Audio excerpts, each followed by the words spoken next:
S, actually ಇತ್ತೀಚೆಗೆ ಬರೋ ಎಲ್ಲಾ ಸಿನಿಮಾದಲ್ಲೂ ನಿಮ್ಮನ್ನೇ ವಿಲನ್ ಆಗಿ ನೋಡೋದಕ್ಕೆ ನಮ್ಮ ಕನ್ನಡಿಗರೆಲ್ಲ ಆಸೆ ಪಡ್ತಾ ಇದ್ದಾರೆ. ಸೊ ಬ್ರ್ಯಾಟ್ ಸಿನಿಮಾದಲ್ಲಿ ಅವರೇ ಬ್ರ್ಯಾಟ್ ಅಂತ ಇಟ್ಕೊಂಡಿದ್ದಾರೆ. ನೀವೇನ್ ಮಾಡ್ತಾ ಇದ್ದೀರಾ ಅದರಲ್ಲಿ? ನಾವು ಟಕ್ಕರ್ ಕೊಡೋದು ಅವ್ರಿಗೆ. ಏನೇನು? ನಾವೇ ಟಕ್ಕರ್ ಕೊಡೋದು ಅವ್ರಿಗೆ. ಟಕ್ಕರ್ ಕೊಡೋದು, ಓಕೆ. ಒಬ್ರು ಉದ್ದ ಇದ್ದಾರೆ, ಒಬ್ರು ಅಗಲ ಇದ್ದಾರೆ. ಯಾವ ತರ ಟಕ್ಕರ್ ಕೊಡ್ತೀರಾ ಸರ್? ನೋಡಿ, ತಲೆ ಕೆರ್ಕೊಂತವ್ರೆ ಆ ತರ. ಅಲ್ಲ ಅಂದ್ರೆ ಚೂರು ಆಡಿಯನ್ಸ್ ಚೂರು ಬಿಟ್ಕೊಳ್ಳೋಣ ಅಂತ ಯಾವ ತರ ಟಕ್ಕರ್ ಕೊಡ್ಬೋದು ನೀವು? ಸರ್ ನೋಡಿ, ಸಿನಿಮಾ ಮುಂದೆ ಏನು ಕೇಳ್ಬಾರ್ದು, ಸಿನಿಮಾ ಆದ್ಮೇಲೆ ಮಾತಾಡ್ಬೇಕು. ಸಿನಿಮಾ ನೀವು ಮಾತಾಡೋದೇ ಒಳ್ಳೆ ಬೈದಂಗಿರುತ್ತೆ.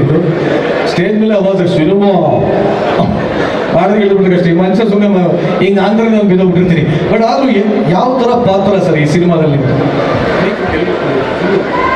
ಬಿಟ್ಕೊಳ್ಳ ಇದುವರೆಗೂ ನಾನು ಆಲ್ಮೋಸ್ಟ್ ಒಂದು 8 ಸಿನಿಮಾ ಮಾಡಿದ್ದೀನಿ. ಅದರಲ್ಲಿ ಎಲ್ಲೂ ಬಂದ್ಬಿಟ್ಟು ಈ ಥರ ನನಗೆ ಒಂದು ಚಾಲೆಂಜಿಂಗ್ ಕ್ಯಾರೆಕ್ಟರ್ ಸಿಗಲಿಲ್ಲ. ಮತ್ತು ಎಲ್ಲ ಕಡೆ ಹೇಳ್ತಾರೆ ಡೈಲಾಗ್ಸ್ ಕಮ್ಮಿ ಇದೆ ಸಿನಿಮಾದಲ್ಲಿ, ಆ್ಯಕ್ಷನ್ ಜಾಸ್ತಿ ಇದೆ ಅಂತ. ಸೊ ಈ ಸಿನಿಮಾದಲ್ಲಿ ಟೋಟಲ್ ಯೂನಿಕ್ ಆಗಿ ನನ್ನ ಟೋಟಲ್ ಯಾಕಂದರೆ ನಮ್ಮದು ಆಡು ಭಾಷೆ ಆಗಲಿ, ಹೇರ್ ಸ್ಟೈಲು ಮತ್ತು ಡ್ರೆಸ್ಸಿಂಗ್ಸು ಅದನ್ನೆಲ್ಲ ಮೀರಿ ಡೈಲಾಗ್ಸಲ್ಲಿ ತುಂಬ ಯೂನಿಕ್ ಆಗಿರುತ್ತೆ ನೋಡೋದಕ್ಕೆ ಈ ಸಿನಿಮಾ.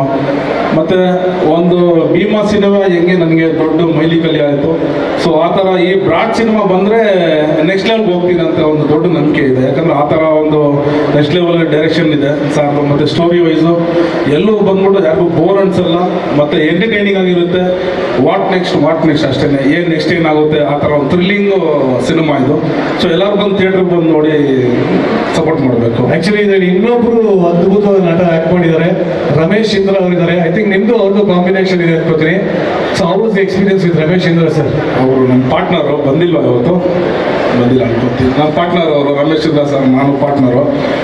ನಾವೆಲ್ಲ ಪಾರ್ಟ್ನರ್ ಸೇರಿ ಪಾರ್ಟ್ನರ್ ಸೇರಿಸ್ಕೊಂಡಿದ್ದೀವಿ. ಟೋಟಲ್ 3 ಪಾರ್ಟ್ನರ್ ಸೇರಿದ್ದೀವಿ. ಅವ್ರಿಗೆ ಕತೆ ಬಿಟ್ಕೊಡ್ಬೇಕು ಅಂತ ಆಸೆ, ಬಟ್ ಡೈರೆಕ್ಟ್ ಹೇಳ್ಬಿಟ್ಟಿರ್ತಾರೆ ಕತೆ ಬಿಟ್ಕೊಡ್ಬೇಡಿ, ಸಿನಿಮಾಲ್ ಬಂದು ನೋಡಿ ಅಂತ. ಆದ್ರೂ ಒಂಚೂರು ಹೇಳಿ ಸರ್, ಪರವಾಗಿಲ್ಲ, ಏನಾಗಲ್ಲ. ಯಾಕೆ ಜನ ಇದನ್ನ ಥಿಯೇಟ್ರಿಗೆ ಬಂದು ನೋಡಬೇಕು? ಜನ ಏನಕ್ಕೆ ಬಂದು ಥಿಯೇಟ್ರಿಗೆ ನೋಡಬೇಕಂದ್ರೆ ಒಂದೇ ಒಂದು ವಿಷಯನೇ ಸರ್, ಎಂಟರ್ಟೈನ್ಮೆಂಟು, ಟೋಟಲ್ ಎಂಟರ್ಟೈನ್ಮೆಂಟು.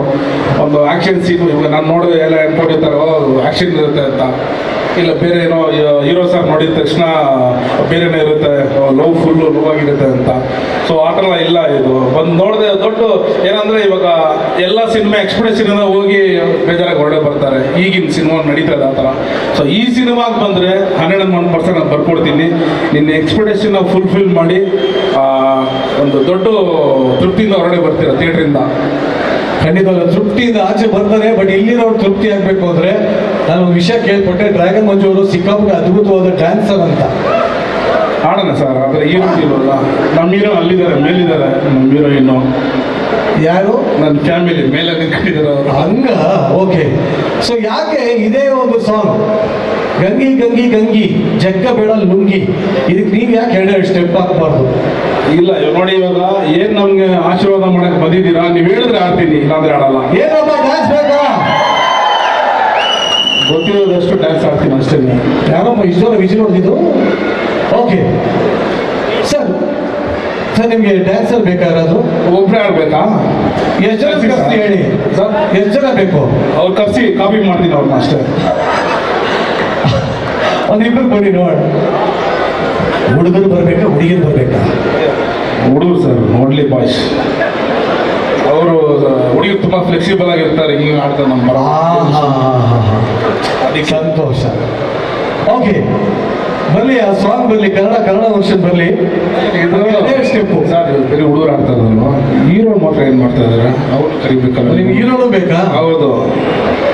ಆಮೇಲೆ ಕಳಿಸ್ತೀನಿ. ಇಡೀ ಸ್ಟೇಜ್ ನಿಮ್ಮನ್ನ ಹೈಲೈಟ್ ಮಾಡೋಣ ಅಂತ. ಓಕೆ ಬೈದಂಗೆ ಇರುತ್ತೆ ಮಾತಾಡೋದು. ಮ್ಯೂಸಿಕ್. ಹೆಚ್ಚಿನ ವಿಡಿಯೋಗಳಿಗೆ ಪ್ರತಿಧ್ವನಿ ಯೂಟ್ಯೂಬ್ ಚಾನೆಲ್ ಸಬ್ಸ್ಕ್ರೈಬ್ ಮಾಡಿ, ಬೆಲ್ ಐಕಾನ್ ಕ್ಲಿಕ್ ಮಾಡಿ.